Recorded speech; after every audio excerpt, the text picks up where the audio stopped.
Hər dəfə özümüzə söz veririk. Sabahdan qaçacağam, daha şirniyyat yeməyəcəm, sabahdan pəhrizdəyəm. Amma o sabah gəlsə də çox qısa çəkir. Bəs niyə beynimiz sağlam seçim etməyi bu qədər çətinləşdirir? Sağlam yaşam tərzi sadəcə bir pəhriz siyahısıdır, yoxsa hər şey düşüncələrimizdə bitir? Sağlam bədəndə sağlam ruh olmaqdan ötürü insanın ilk olaraq birinci sağlam ruhu olmalıdır ki, sağlam bədəni ola bilsin. Sənin ruhun ölü bir haldadırsa, mütləq şəkildə sən ilk olaraq ruhuna bir qida verməlisən. Ruhun sən psixoloji immunitetini qaldırmalısan ki, sən ondan sonra sağlam bədəninə sahib ola biləsən. Məsələ təkcə iradə deyil. Yemək vərdişlərimizin kökündə çox vaxt doymayan mədəmiz yox, sakitləşməyən emosiyalarımız dayanır. Stres, yalnızlıq və ya uğursuzluq qorxusu bizi idman zalından uzaqlaşdırıb soyuducunun qarşısına gətirir. Bəzən görürük ki, insanlarda bu psixoloji sarsıntılara gətirir, bulimiya xəstəliyinə gətirir. Doyma siqnalı artıq demək olar ki, sağ yarım kürədə 80%-dən artıq bir ölü halda olduğuna görə, o doymanı hiss edə bilmədiyinə görə bulimiya xəstəliyi yaranır. Artıq insan düşünür ki, əşi mən onsuz da yedim də, yemədim də kökəlirəm, yeyəcəm və beyninə doyma siqnalı çatmır. Və bəzən də biz görürük ki, eyni zamanda insanlar hətta bir stəkan sudan belə kilo ala bilir. Çünki burada düşüncə onu artıq şuuraltı arıqlama proqramının içərisində. Bugün sən mənə inanmasan, şuuraltı arıqlama proqramında istənilən müsbət nəticəni əldə edə bilməyəcəksən.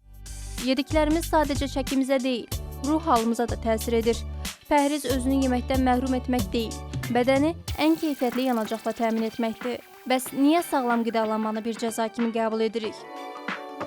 Dietologiya birinci növbədə insanın sağlam qidalanmasından başlamalıdır. İnsan özünə məhdudiyyət qoymaqdan yox. Amma təəssüflər olsun ki, insanlar arasında qeyri-düzgün bir adət, ənənəyə keçib ki, diyeta deməli, mən hər şeydən məhrum oluram, diyeta deməli, mən heç nə yemirəm və insanlar artıq son vaxtlar diyetdən qorxurlar. Elə də pəhriz proqramları insan mərhələ-mərhələ nədənsə imtina edir və imtina etmək üçün, nədənsə uzaqlaşmaq üçün onun bədənində nə çatmırsa, hansı mikroelement, hansı vitamin, zulalı nə qədərdir. Hər şeyin bir qaydası var və hər insan özəl olmalıdır və ən azından bir insan birinci növbədə bir mütəxəssisə yanaşaraq, o demək deyil ki, gəlsin kilo versin, mütəxəssislərə müraciət edərək özünü tanımağı bacarsın. İdman sadəcə əzələ yığmaq üçün deyil, həm də beynimizdəki xoşbəxtlik hormonlarını işə salmaq üçün ən qısa yoldur. Təlimçilər deyir ki, ən çətin addım evdən çıxıb zala gəlməkdir. İlk 15 dəqiqədən sonra isə bədən artıq özü bu enerjini tələb etməyə başlayır.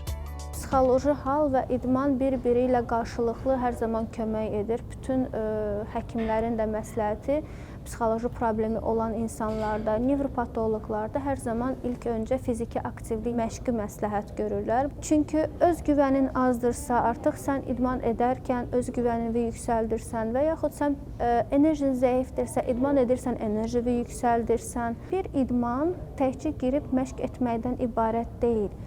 Yuxunun balansıdır, qidanın balansıdır. Əgər yuxu, qida və həyat rejimi artıq balanslı şəkildə varsa, bu artıq sizdə nevrozluğun azalmağına gətirir, balans yaradır.